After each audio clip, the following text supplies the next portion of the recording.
Hello and welcome to this News 9 special. Today we have a special guest with us, Mr. Sridharan Sriram, who is the assistant coach of the Australian cricket team. And he has seen this Australian cricket team grow over the years. When he was part of the T20 World Cup squad too, and he knows something that the world doesn't. So, Mr. Sriram, welcome to the show. Firstly, you have been part of this great Australian journey over the last 3-4 years. Where do you place this T20 World Cup win amongst all the achievements? Yeah, I think it's got to be right up there because Australia's never won the T20 World Cup before. And this is one trophy that Australia always wanted to win. So I think this will be right up there. Right. Up there with the... Yeah, right up there with the achievements, yeah. Going into the World Cup, of course, Australia is always a strong side. It's always among the top. But then, when you counted the favorites, like what the pundits counted as favorites, like India, West Indies, England, even Pakistan, because, as you mentioned earlier, that Australia has never won the T20 World Cup, maybe they were not really looked upon as the favorites. Did you discuss this in your team meetings going into the World Cup? I don't think we discussed it as it was, but I think, it was fair to say that Australia was not favorites because I think England, India, West Indies at that point of time, they were playing very good cricket, to be honest. And Australia, if you see, hadn't had a great series against West Indies and Bangladesh coming in.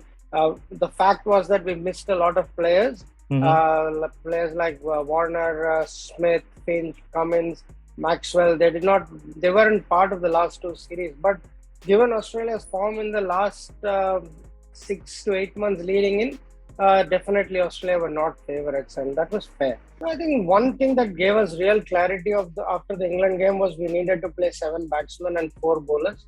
So we were trying to experiment with our combination, whether we could go 5 bowlers and 6 batters. But I think after that game, one thing became very clear was that we needed 7 batters in the team and we needed the 4 best bowlers and chip in overs with Maxwell, Stoinis and Marsh. So what that game showed us was it really opened our eyes into the combination.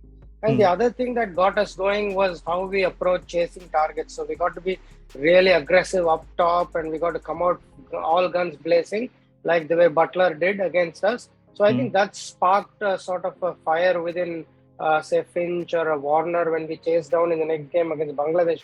We were chasing only 84, but we chased it in 6 point something overs, and that really gave our net run rate a big boost. So I think what the England game gave us was a lot of clarity in the combination that we needed to play and the approach of our top order batsmen. This tournament, has been such a such a revelation for David Warner. Well, I think that's the best thing about David Warner. Nothing affects him really. He speaks to me a lot. So in the nets, we had a lot of just casual chats, but I think he never showed that he was under pressure. Actually, everyone in the team were very confident that he will come good, because if you see in the IPL, he had only 2 innings in the second half, and both innings he got out very early, like 0 and 2. So getting out early happens to anyone, but we knew that once he got 2-3 boundaries away, he knows the tempo of the T20 game and he really sets the pace for the innings. So once Warner starts scoring, the team automatically starts doing well, and I think we were very confident that Warner is going to do well because it was just a matter of time. And his opening partner also, Aaron Finch, he has been a brilliant captain. I think he's a bit of a gambler. That makes his game, versatile. So that's the nature. He's a gambler by nature. So he'll take risks at the right time, or he's open to taking risks. So that's the sort of character he is. But what made him special as a captain in the last 18 months is he's invested a lot of time into strategy. So he's done his homework. He would sit in the coaches meeting. He would give us a lot of time to understand why he needs to make certain moves, and just don't make that moves on instinct, because if you make moves on instinct, it can go either way. But if there is a rationale behind your decision, then the chances of success are more. I think the gambler in him was still alive. He still led a lot by instinct, But I think he'd done a lot of homework and invested a True. lot of time leading into the World Cup. I mean, I remember him sitting in our coaches meeting. Every meeting he would be there, and he would drill deep into the opposition. He would invest time into bowlers meetings and saying, why are we having this field? Understand the opposition better, understand the matchups that we need to play. So I think he invested a lot of time. I think that's to go with that gambling nature of him and to combine that, the intuition as well as proper study. I think it paid rich dividends as a captain.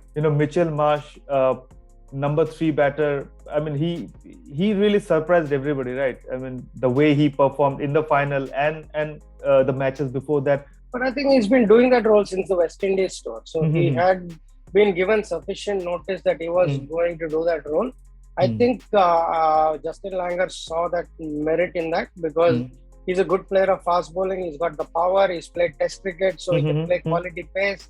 So someone, if we lost an early wicket, we needed someone to go and counter attack with the power that he's got. So I think that number 3 position suits Mitchell Marsh in the batting order. And I think the way he played in the semi-final and final, even in the semi-final he got 29, but he really set the tone for the innings. Yeah. Like after we had lost, I think it was Finch early, he came and played an attacking 29, which sort of, in the power play we were ahead of Pakistan. So that was very important. So I think that role suits Mitch Marsh. While we talk about these youngsters, the superstars like David Warner and Aaron Finch, in the semi-final, Matthew Wade, I mean, out of nowhere he came and he became the hero. I mean, after in the post-match press conference, he said that he had a feeling that this might be his last World Cup match or last match in the limited overs colors for Australia, and he was not really in a good touch going into that semi-final. You should take him seriously because he always has this habit of underplaying himself. So he always underplays himself. That's when he gets the best out of him. Right. So he never overplays himself. So that's his style. So he always says, I'm going to retire, I'm not going to do well. So, but that's his style. So that's what gets the best out of him. So we've also come to understand that when he says that, we know he's switched on, he's ready. He was playing very well. He was hitting the ball really well at training. And even against South Africa, he played a crucial knock to win us that game in the first game. And so I think he's very experienced. Now that he's played, he's been in and out of the squad. I think credit to the selectors for having backed him. He had not played a lot of innings in the middle order. He's always open for Hobart Hurricanes or whatever teams he's played for. But I think credit to the selectors and Andrew McDonald, both the selectors, George Bailey, Justin Langer, and Andrew McDonald, our senior assistant coach. I think they were the ones who backed him, and I think credit to them for having shown faith in him. I think if you show faith in a player and he's given sufficient opportunities, I think he's definitely bound to come off. And the next player, I'm sure you must be interacting the most with him. No, I think I've been working with him for the last 3-4 years. It's not that he's come into the World Cup and changed things. He's always done well. In the last 3-4 years, he's always been doing well. So he's a very confident character. He's up for the contest. He doesn't back away from a challenge. So he was very well prepared this time. I think we did a lot of homework. We sat with him for a lot of meetings. Again, invested time into strategy, invested time into every opponent batter. We did a lot of technical work in the nets, which means his technique was very strong.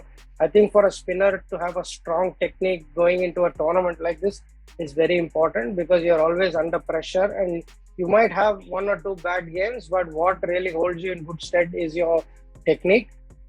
So I think we did a lot of basic technique work, did a lot of drills, did a lot of target bowling. So you literally took the batsman out of the equation and you focused internally on what you need to execute. So I think those are things that really helped him.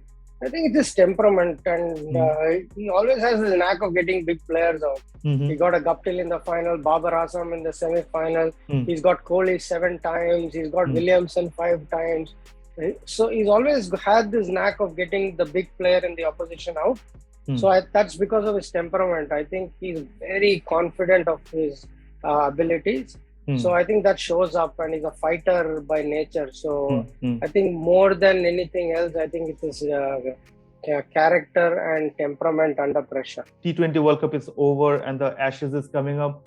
So, what was the message from Justin Langer? Obviously it's a great tournament, great win to win. We have always very good individual players. When the team comes together and wins a big tournament like this, the confidence within the group is sky high. But given that, Ashes is a completely different challenge. You've got a different group of players. A new leader is going to be announced now. So it's a completely different dynamic. But what Australia can take is the confidence of winning the World Cup. But I think it's a completely different ball game. You've got to let this go.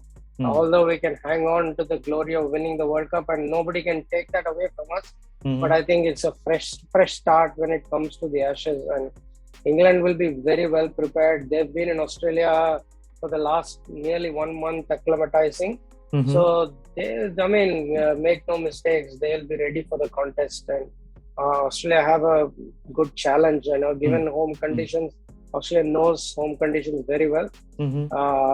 I think Ben Stokes coming back again makes for an outstanding summer of cricket in Australia. Not challenging. It's a tough time of Australia because there has been a sudden captaincy change, and Pat Cummins is the new leader. So adjusting to those things, and of course the off-field, the talks that are going on, regarding team 10. So how difficult is it? Will it be for Australia? They are the host this time. I think we can take a lot out of that.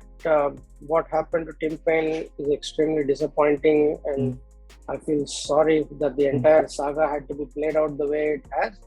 But I think Australia have to quickly move on and make decisions and get back the focus on cricket. You've got to shut out the outside noise and focus internally. Drill back, regroup, and focus back on the game, focus back on preparation, and focus back on what the team does best. Obviously, you have been associated with the Australian team for long. You have been part of other dressing rooms also, the Indian dressing room, and as a player, of course. But what makes the Australian dressing room special, according to you? Because you have been part of the Australian dressing room at a very interesting time. They won the Ashes. I was a little nervous going into that dressing room. I really didn't know what to expect. I just went in with an open mind. I wanted to be honest. I wanted to be straightforward. I wanted to really, be what I am. I didn't want to be someone else going into that dressing room. I am vegetarian, so I don't drink. So there were a lot of cultural differences, but I think the greatest thing about them is they've embraced me. They've accepted me for who I am. So they've never for once tried to change me, saying, come on, you got to drink, or come on, you got to eat non-veg. And credit to them that whenever we go out for a team meal, they make sure that there is a vegetarian option in the restaurant that we go to. Right. Little things like that makes a huge difference when it comes to the way they look after you. So I think I'm really, really grateful for that. They've accepted me for who I am. I've been I've always said that I'm going to be very Indian. I'm going to think like an Indian. I'm going to speak my mind like that's my point of difference, right? If I go to an Australian dressing room and try to be an Australian, there's no point. I've got the way India play the cricket, the way we think is what separates me from. That's the added value that I bring to that dressing room. And I think they've sort of embraced that and they like that. So they like who I am. So that's made a huge difference to me. Made me feel very comfortable. They've never for once made me feel like I was an outsider. There's always an arm around my shoulder. Whenever in training or whenever in team meetings, there's always an arm around my shoulder. They always make sure I'm invited for every meeting that they have. They look after my family. So when we have the Boxing Day test and the New Year's test, my family has always been a part of that. And they've really made us really welcome and treated us very well. So little things I think has made me feel comfortable and made me even more confident to express my views and contribute. So I think I want to give huge credit to Cricket Australia for that.